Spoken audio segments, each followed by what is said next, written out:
Welcome in, everyone, to the Blue Demon Room podcast, where DePaul Athletics is so excited to bring you stories of its student athletes, coaches, and alumni.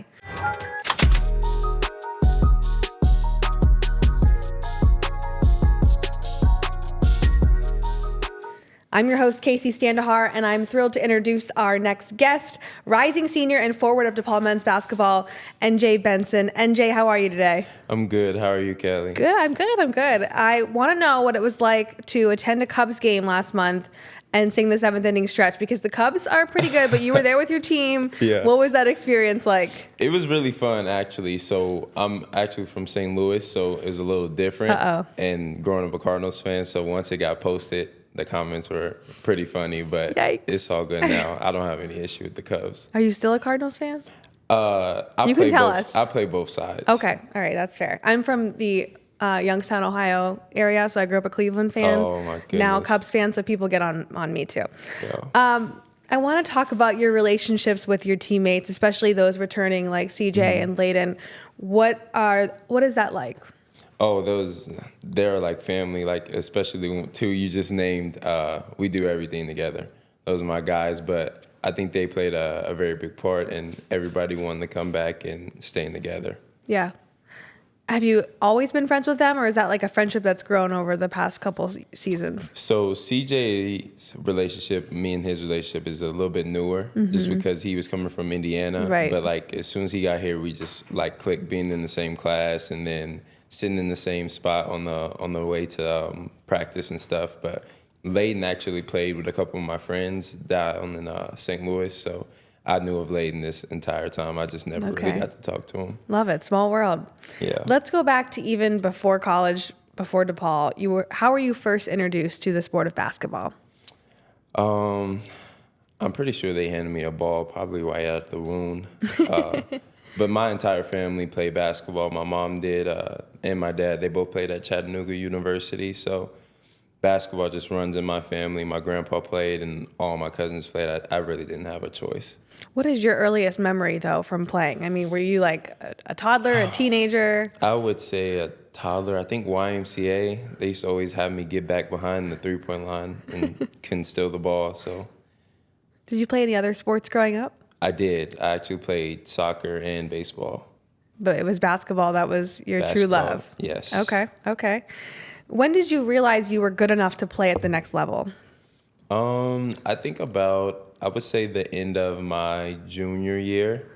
My coaches were all telling me that they didn't really think I knew how good I was, and were showing me film. I think I had one big film session with my high school coach, and he was just like, this is really good. Where'd you go to high school? Shout out. Mount Vernon, Illinois. That's right. Got a shout out Mount Vernon.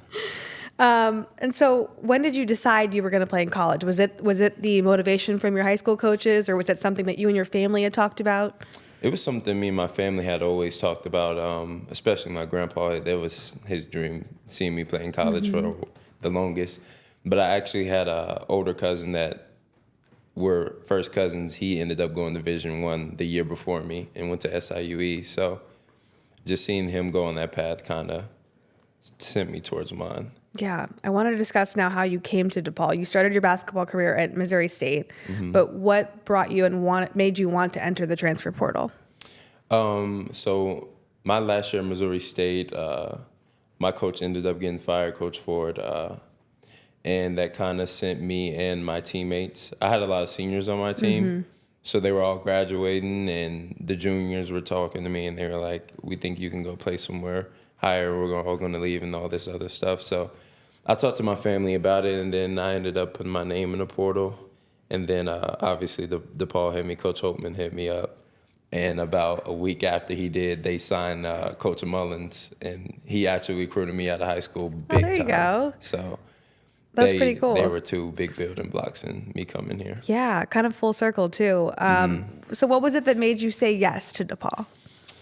I would say just how honest Coach Holtman was, and the comfortability with Coach Mullins and his family, and then J.O. came in the mix, and I hate to say it, but he did a really good job recruiting me also. Was that time that you were in the portal kind of a nerve-wracking time? I imagine as a college athlete that's kind of frustrating or at least stressful.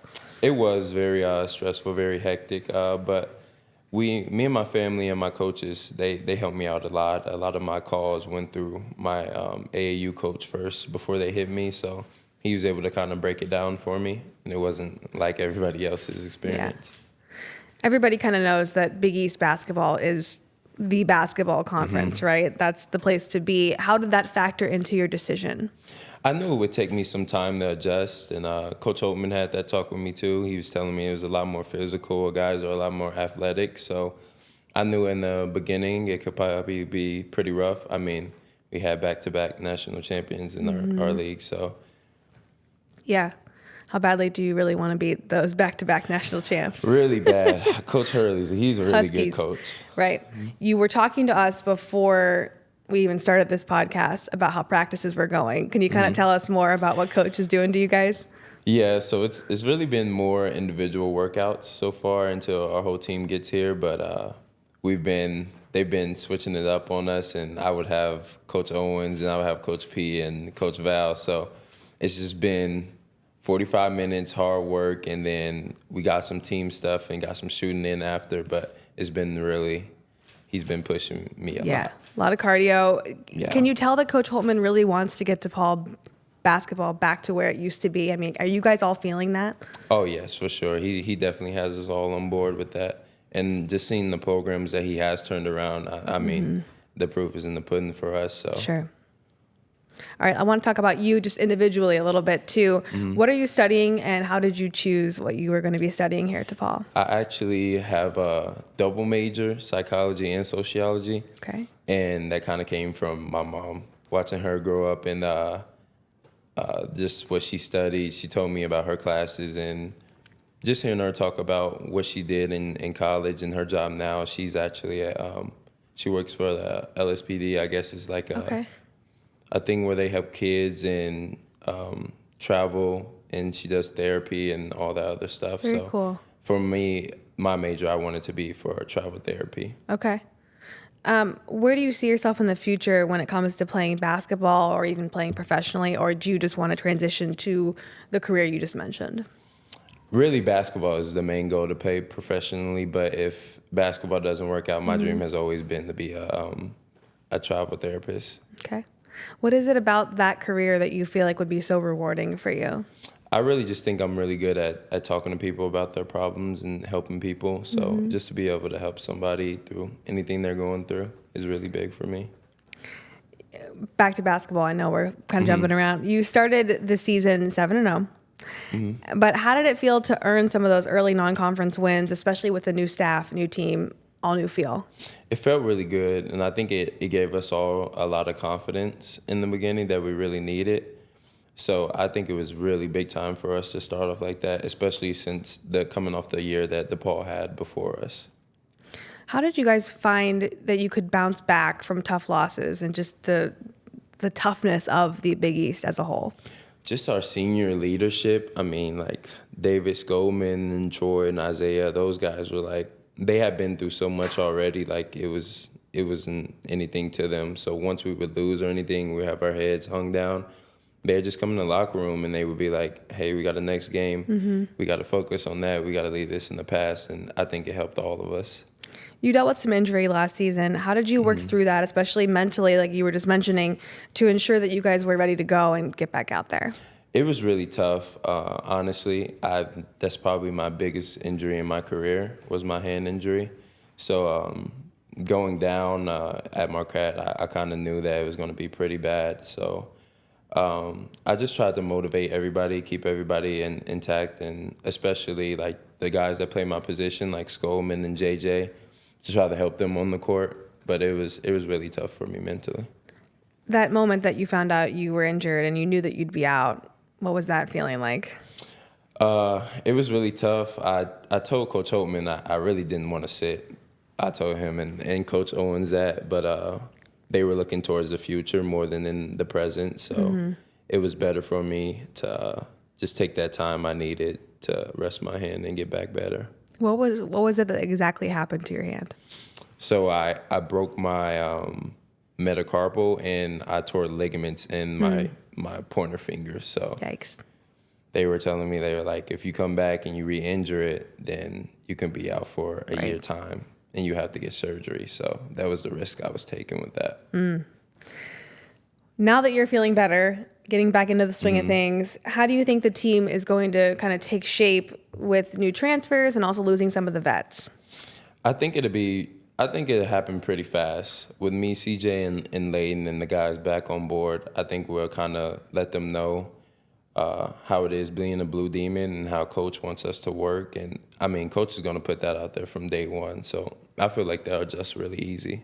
You mentioned earlier the comments under the Cubs video about you being a Cards fan. I know it was probably, in jest.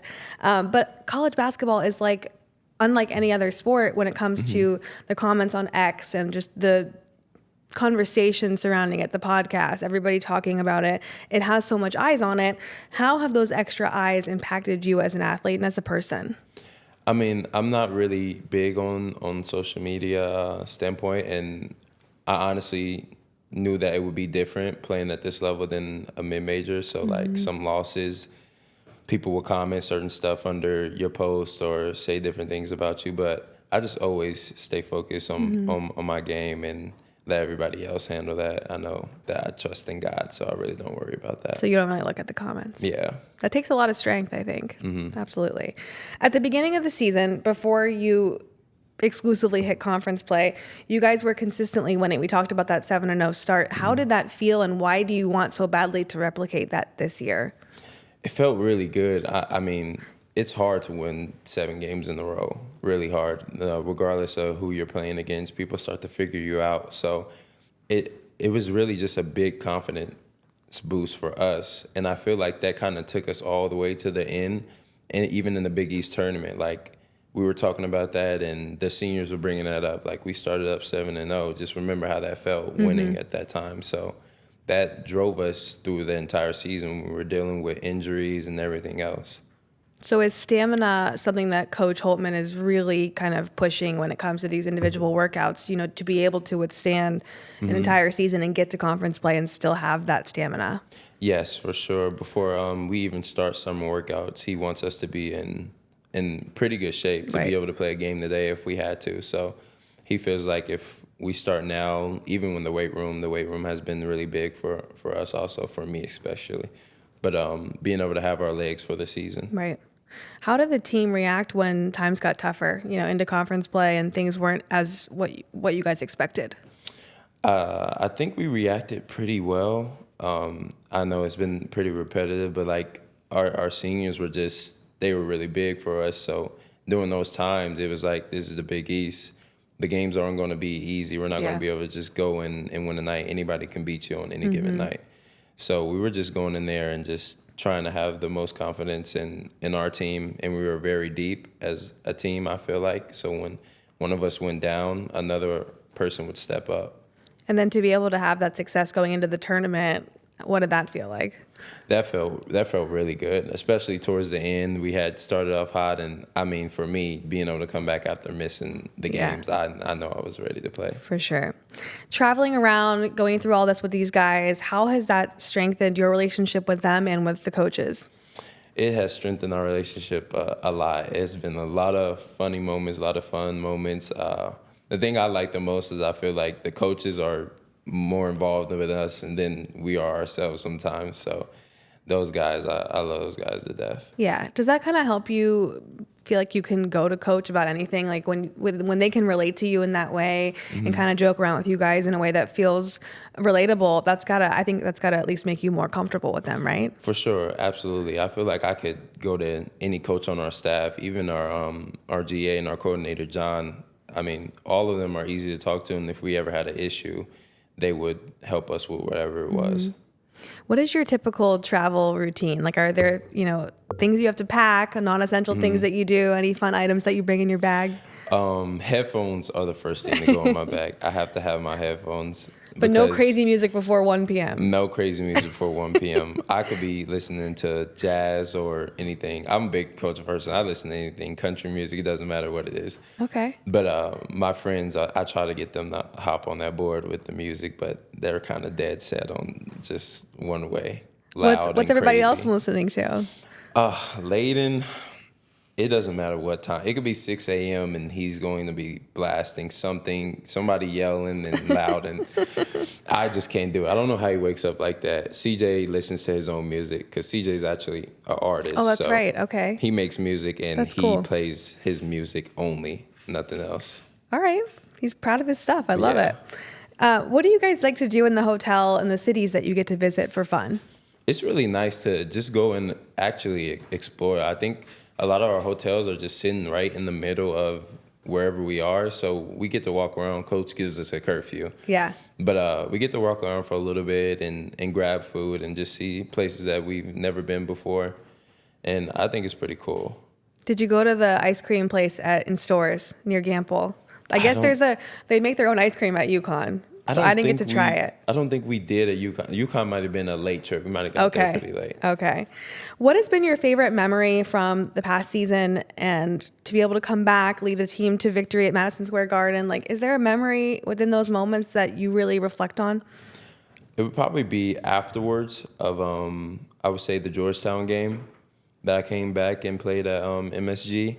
Just the atmosphere and how the group was so on board with everything. And we had a couple guys come back, alums, that were there watching also, and they just came in and we're talking about how the team is playing. Max always reaches out.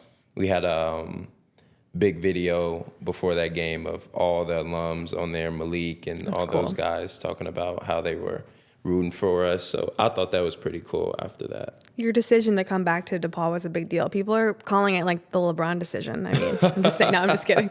But really, though, your decision to come back was a big highlight. How did you arrive at that decision?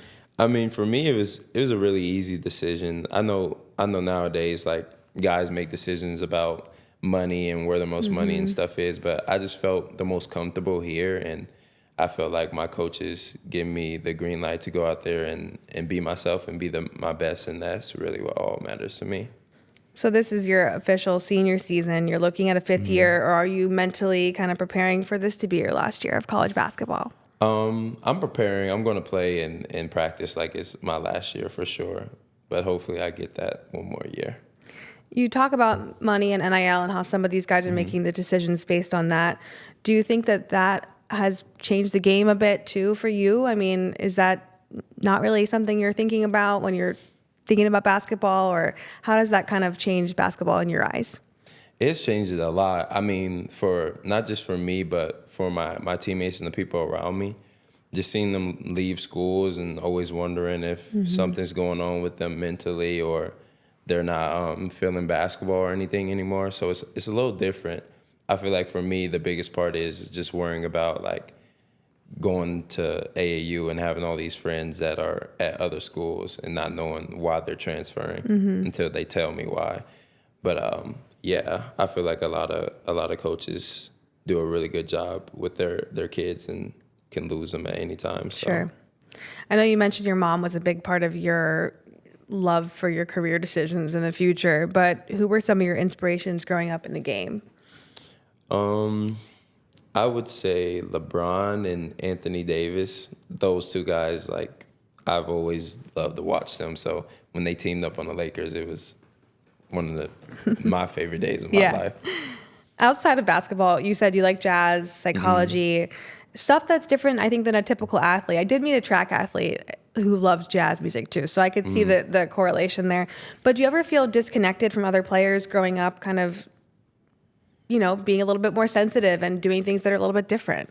I did growing up for sure. I was always on the quiet side in high school up to about my end of my sophomore year, junior year.